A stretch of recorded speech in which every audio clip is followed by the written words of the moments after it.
चाहें কোনো ব্যক্তির রচনা পড়তে চায় তাহলে প্রথমে তারা তার ছবি দেখার আগ্রহ দেখায়, কেননা यूरोप के मुल्क में ইউরোপে फरासत के इल्म की মানুষের बहुत বিচক্ষণতার ক্ষেত্রে অনেক और अक्सर উন্নতি उनकी হয়েছে। उनकी महज তাদের तस्वीर को অধিকাংশ देखकर কেবল शनाख्त ছবি দেখেই कर सकते हैं और अक्सर उनकी চিহ্নিত করতে পারে। अक्सरियत उनकी महज एरोप- तस्वीर को देखकर शनाख्त कर सकते हैं। कि ऐसा मुद्दई सादिक है या চিহ্নিত করতে পারে যে এরূপ দাবিকারক সত্যবাদী নাকি মিথ্যাবাদী। আর তারা হাজারো ক্রোশ দূরত্বের কারণে আমার কাছে আসতে পারে না আর আমার চেহারাও দেখতে পারে না। তাই সে সকল দেশের বিচক্ষণ ব্যক্তিরা ছবির মাধ্যমে আমার অভ্যন্তরীণ অবস্থা পর্যবেক্ষণ করে। এমন অনেক লোক আছে যারা ইউরোপ বা আমেরিকা থেকে আমার কাছে চিঠি লিখেছে, পত্র লিখেছে এবং চিঠিতে তারা লিখেছে যে আমরা আপনার ছবি গভীরভাবে দেখেছি এবং মুখাবয়ব বিদ্যায় আমি জানতে পেরেছি, বুঝতে পেরেছি যে এই ছবি যার তিনি মিথ্যাবাদী হতে পারেন না। একজন আমেরিকান নারী আমার ছবি দেখে বলে যে এটি যিশু অর্থাৎ ঈসা আলাইহিস সালামের ছবি। অতএব এই উদ্দেশ্যে এবং এই সীমা পর্যন্ত আমি এই রীতি অবলম্বনের বিষয়ে নীরব ছিলাম। এই জন্য আমি ছবি ওঠানোর অনুমতি প্রদান করেছি। কিন্তু শিরকের বিস্তার যদি ঘটে তাহলে তা সম্পূর্ণরূপে নিষিদ্ধ।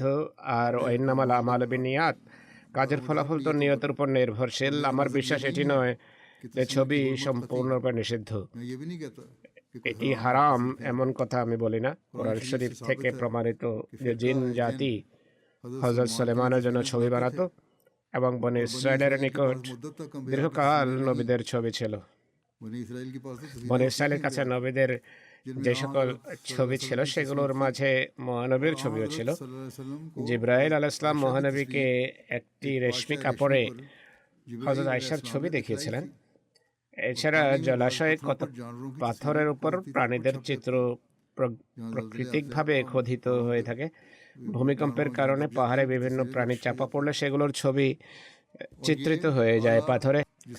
যে যন্ত্রের মাধ্যমে বর্তমানে ছবি তোলা হয় অর্থাৎ ক্যামেরা, তা মহানবীর যুগে আবিষ্কৃত হয়নি।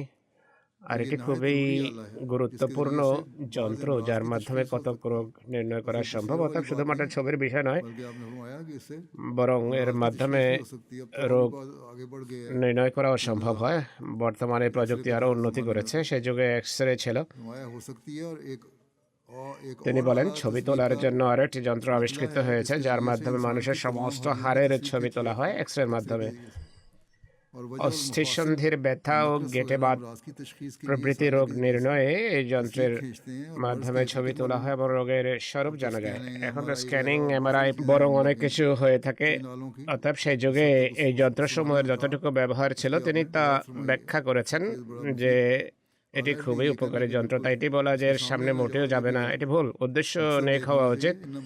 ইন্নামাল আমালু বিন্নিয়াত, এর ফলে ঠিক আছে, এটি বৈধ, শিরক করা উচিত নয়। তিনি বলেন অনুরূপভাবে ছবির মাধ্যমে জ্ঞানের অনেক কল্যাণকর দিক উন্মোচিত হয়েছে।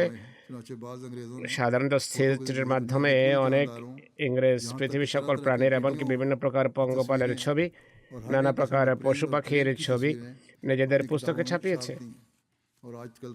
বর্তমানে বিভিন্ন চ্যানেল রয়েছে যেমন ন্যাশনাল জিওগ্রাফিক বা এমন আরও চ্যানেল আছে, এরা তো ছবি তুলে প্রাণীকুলের বিস্তারিত বিবরণ উপস্থাপন করে। যাই হোক, তিনি বলছেন এর মাধ্যমে জ্ঞানের অনেক উন্নতি সাধিত হয়েছে। অতএব এটি কি ধারণা করা যেতে পারে যে সেই খোদা যিনি জ্ঞানের প্রেরণা যোগান তিনি এমন যন্ত্র ব্যবহার করা নিষিদ্ধ আখ্যায়িত করবেন যার মাধ্যমে বড় বড় জটিল রোগসমূহ নির্ণীত হয় এবং বিচক্ষণ ব্যক্তিবর্গের সঠিক পথ প্রাপ্তির একটি মাধ্যমে তাই এগুলো সব অজ্ঞতা যা প্রসার লাভ করেছে। ছবিকে হারাম বলা, নিষিদ্ধ বলা এটি ভুল।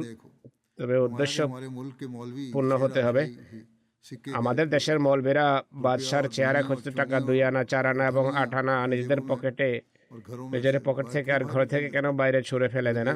এই মৌলবীরা যারা এতটা চরমপন্থী, তারা আমাদের যে কয়েন তথা টাকা পয়সা আছে যেগুলোর উপর বাচ্চাদের ছবি অঙ্কিত থাকে, তারা কেন সেগুলো ঘর থেকে বাইরে ছুঁড়ে ফেলে দেয় না? কেন নিজেদের পকেটে বহন করে বেড়ায়? এই টাকাগুলোর উপর কি ছবি নেই? পরিতাপ। এরা অন্যায়ভাবে অযৌক্তিক কথা বলে বিরোধীদের ইসলামের উপর হাসি ঠাট্টা করার সুযোগ করে দেয়। ইসলাম এমন সকল অনর্থক কাজ এবং এমন কাজ যা শিরক বা পৌত্তলিকতাকে সমর্থন করে তা হারাম করেছে। এমন কাজ কেন যা মানুষের জ্ঞানের প্রসার করে এবং রোগ নির্ণয় সহায়ক হয় এবং বিচক্ষণ লোকদের হেদায়েতের নিকটবর্তী করে দেয়। কিন্তু এত সত্ত্বেও আমি कि मेरी ঘুণাক্ষরেও এটি পছন্দ করব না যে আমার জামাতের সদস্যরা এমন প্রয়োজন পেতে যা বাধ্য করে वो मेरी তারা আমার ছবিকে ঢালাওভাবে প্রকাশ করা নিজেদের अपना উপার্জনের মাধ্যমে পেশা বানিয়ে নেবে। পূর্ণ উদ্দেশ্য হলে ঠিক আছে, ছবি বানানোকে উপার্জনের মাধ্যম क्योंकि इसी तरह रफ्तार বানাবে না, কারণ এভাবে ধীরে ধীরে বেদাত সৃষ্টি হয় और शिर्क तक এবং इसलिए मैं শেরক পর্যন্ত বিষয় গড়ায়। তাই আমি আমার জামাতকে এ স্থানে উপদেশ দিচ্ছি যে যতটুকু তাদের পক্ষে সম্ভব এমন কাজ থেকে বিরত থাকুন।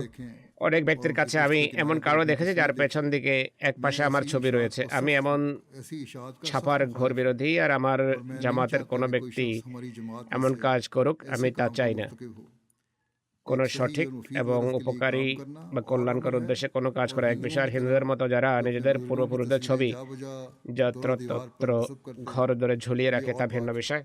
সর্বদা এটি পরিলক্ষিত হয় काम যে এমন অর্থ কাজ শিরকে পর্যবসিত হয়ে থাকে हो जाते हैं यानी शिर्क की तरफ जाने वाले होते हैं এবং সেগুলো बड़ी बड़ी खराबियां उनसे থেকে বড় বড় অনিষ্ট দেখা দেয়, যেভাবে হিন্দু ও খ্রিস্টানদের মাঝে সৃষ্টি হয়েছে। रखता हूँ তাই আমি আশা রাখি যে ব্যক্তি আমার উপদেশমালাকে গুরুত্ব ও সম্মানের দৃষ্টিতে দেখে আর আমার প্রকৃত অনুসারী, राव है সেই নির্দেশের পর এমন কর্মকাণ্ড থেকে বিরত থাকবে, दस्तकश रहेगा নতুবা সে আমার নির্দেশনার বিপরীতে নিজেকে लाता है और शरीयत की राह में পরিচালিত করবে এবং শরীয়ত নির্ধারিত পথে অসম্মানজনকভাবে পদচারণা করবে। कि हमारा तस्वीर लगाना অতএব অনেক গুরুত্বের সাথে मकसद क्या है আমাদেরকে দেখতে হবে যে আমাদের ছবি টাঙানোর উদ্দেশ্য কি। কোনোভাবে এই উদ্দেশ্য যেন শিরকে পর্যবসিত না হয়।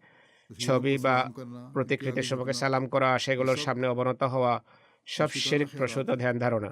बाज लोग হিন্দুদের মধ্যে অনেকেই এমনটি করে থাকে, তারা তাদের मुर्शिदों की उसार প্রয়াত ব্যক্তিবর্গের পুরনো কোনো ছবি টাঙিয়ে দেয় এবং সেই ছবির উপর ফুলের মালাও চড়িয়ে দেয়। এখানে আমাদের ভিতরেও এখন কোনো কোনো জায়গায় এমন রীতি হয়ে গেছে, তারা তাদের মৃত জ্যেষ্ঠদের ছবি বানিয়ে फोटो নিজেদের গ্রুপ ছবির সাথে একটি বড় ফ্রেম একসাথে বাঁধিয়ে রাখে আর বলে যে जो फौत এই হচ্ছে আমাদের পূর্বপুরুষদের ছবি, की तस्वीर है वो যারা মৃত্যুবরণ করছেন তারাও আমাদের সাথে যুক্ত হয়ে গেছেন। এই সবই হচ্ছে শিরক। अल्लाह ने फरमाया তিনি বলেন এগুলো ভ্রান্ত বিষয় এবং বিদআত, এগুলো এড়িয়ে চলা উচিত। बाज लोग शादियों की तस्वीरों में भी इस तरह की আমার কাছে রিপোর্ট আসে যে অনেকে নিজেদের বিয়ের অনুষ্ঠানের ছবি ওইভাবে উঠিয়ে থাকেন, के लिए শুধু ভালো উদ্দেশ্যে অথবা নিজেদের স্মৃতিচিহ্ন হিসেবে নিজেদের ছবির অ্যালবামে সংরক্ষণের উদ্দেশ্যে ছবি যদি উঠিয়ে থাকেন इसको তাহলে এটি বৈধ, কিন্তু এটিকে और বেদাতে রূপ দেয়া এবং সেই ছবি দেয়ালে টাঙিয়ে সেটিকে দেখা, সকালে উঠে সালাম করা, এগুলো ভ্রান্ত কাজ। আর এটি মসিম ইসলাম বলেছেন। बयान करते हैं হযরত সুফি গোলাম মোহাম্মদ সাহেব বলেন যে আমেরিকা এবং ইংল্যান্ডের কতক ব্যক্তি আকাঙ্ক্ষা ব্যক্ত করেছিল যে আমরা প্রতিশ্রুত মসিহ হিসেবে দাবিদার ব্যক্তির ছবি দেখতে চাই, এই জন্যই হুজুরের ছবি তোলা হয়েছিল। এখানে আব্দুল মুহি নামের এক আরব ব্যক্তি ছিলেন, তিনি হুজুরের ছবি সম্বলিত অনেকগুলো और इस पर हुजूर কার্ড की छवि ছাপিয়েছেন। थी उसमें तस्वीर छाया कर दी হুজুর যখন জানতে পারেন যে কার্ডগুলোতে অর্থাৎ छाया हुई পোস্ট কার্ডে पोस्ट कार्डों पर তার ছবি ছাপানো হয়েছে, হুজুর খুবই অসন্তুষ্ট হন এবং বলেন যে আমি একটি ধর্মীয় উদ্দেশ্যে নিজের ছবি তুলেছিলাম, खिंचवाया था हम इसको पसंद আমি এটি মোটেই পছন্দ করি না যে আমার ছবিকে উপার্জনের মাধ্যম বানানো হবে যা শিরকে পর্যবসিত হতে পারে। या शिर की तरफ ले जाने वाला हो এরপর সেই কার্ডগুলো নষ্ট করে ফেলা হয়। हज़रत হযরত মাওলানা গোলাম রসুল রাজিকি সাহেব বর্ণনা করেন कि जब मैंने হযরত মসিহ মওদের হাতে বয়াতের পর और मैंने মসিহ মওদের সমীপে আমি লিখি যে আমি এই ধরনের ওজিফা পড়ি বা জিকির করি ये भी अर्ज किया कि আর जब से বলি যে বয়াতের পর থেকে इस तरफ से আমার মনে এই ধারণা আসে যে যেখানে সাধারণ পীরদের মুরিদরা তাদের পীরদের চিত্র মাথায় রেখে ধ্যান করে, সেখানে আমার নেতা ও মুর্শিদ যিনি খোদার প্রতিষ্ঠিত মসিহ ও মাহদি, पेशवार मुर्शिद আমি কেন আমার হৃদয়ে তার চিত্র माऊद हैं मैं इनका ধারণ করব না বা তার ধারণা यानी तसव्वुर में করে কেন দোয়া করব না, অর্থাৎ আমার নিজ হৃদয়ে তার চিত্র ধারণ করে প্রতিচ্ছবি স্মরণ করে নিজের সকল লক্ষ্য পূরণের मैं हर চেষ্টা করব। करने की कोशिश करूं तो आपका तस्वीर আপনার অর্থাৎ মসিহ মওদের जो इन सब पीरों के চিত্র হৃদয়ে ধারণ সেই সকল পীরের ধারণা করা থেকে বেশি বরকতমণ্ডিত, উপকারী এবং যথোপযুক্ত হবে। তিনি বলে আপনি তো প্রতিষ্ঠিত মসিহ, অন্যান্য পীর ফকির ধারণা করা বৈধ হবে কিনা জানি না। মানুষ অন্যদের ধ্যান বা কল্পনা নিয়ে পড়ে থাকে, তাই আমি কেন সারাক্ষণ হৃদয়ে আপনারই কল্পনা নিয়ে চলবো না। রাজাকি সাহেব বলেন মসিহ মওদকে এটি লেখার পর लिखा वो खत হযরত মৌলভী আব্দুল করিম সাহেবের হাতের লেখা হযরত মসিহ মওদের পত্র হস্তগত হয়। তাতে লেখা ছিল